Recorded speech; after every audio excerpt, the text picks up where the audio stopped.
नमस्कार मित्रांनो, निराधार थकीत अनुदान 3,000 रुपये येणार बँक खात्यामध्ये।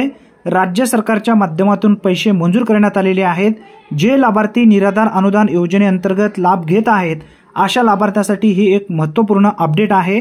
राज्य सरकारच्या माध्यमातून जो जीआर घेण्यात आलेला आहे यामध्ये स्पष्टपणे नमूद करण्यात आलेला आहे, विशेष सहाय्य योजनेतील लाभार्थ्यांना अर्थसहाय्याचे वितरण डीबीटी पोर्टलद्वारे करण्याबाबत महाराष्ट्र शासन सामाजिक न्याय व विशेष सहाय्य विभागांतर्गत हा एक महत्त्वपूर्ण शासन निर्णय घेण्यात आलेला आहे।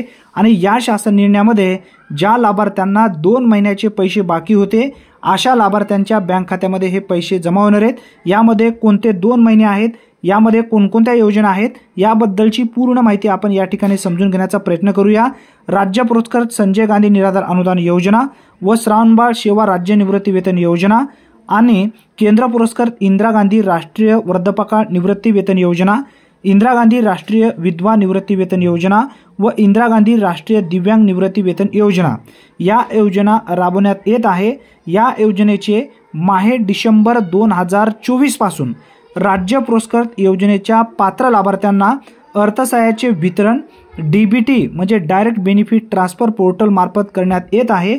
त्यानुसार राज्य पुरस्कृत व केंद्र पुरस्कृत योजनांचे माहे मार्च 2025 पर्यंतचे अर्थसहाय्य डीबीटीद्वारे थेट लाभार्थ्यांच्या बँक खात्यात जमा करण्यात आले आहे।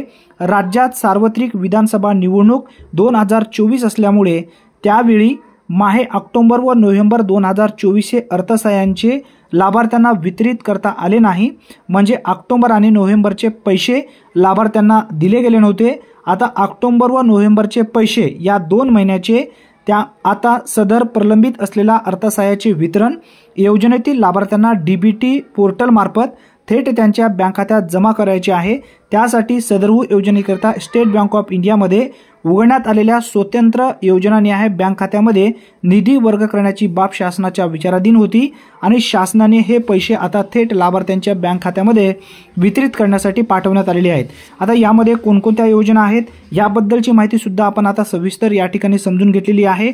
या जीआर मध्ये पूर्ण नमूद करण्यात आलेला आहे। जर इथून पुढे जर तुमच्या बँक खात्यामध्ये पैसे पाहिजे असतील तर आपल्या बँक खात्याला डीबीटी ऍक्टिव्ह ठेवणं गरजेचं आहे, म्हणजे आधार लिंक करून घ्या। जोपर्यंत तुम्ही आधार लिंक करणार नाही तोपर्यंत तुमच्या खात्यामध्ये हे पैसे येणार नाहीत। जर तुमची डीबीटी ऍक्टिव्ह असेल, आधार लिंक असेल तर काही करण्याची गरज नाही। जास्तीत जास्त मित्रांपर्यंत हा व्हिडिओ नक्की शेअर करा। चॅनलवरती जर पहिल्यांदाच आला असाल तर चॅनलला सबस्क्राइब करा। धन्यवाद। तोपर्यंत जय हिंद, जय महाराष्ट्र।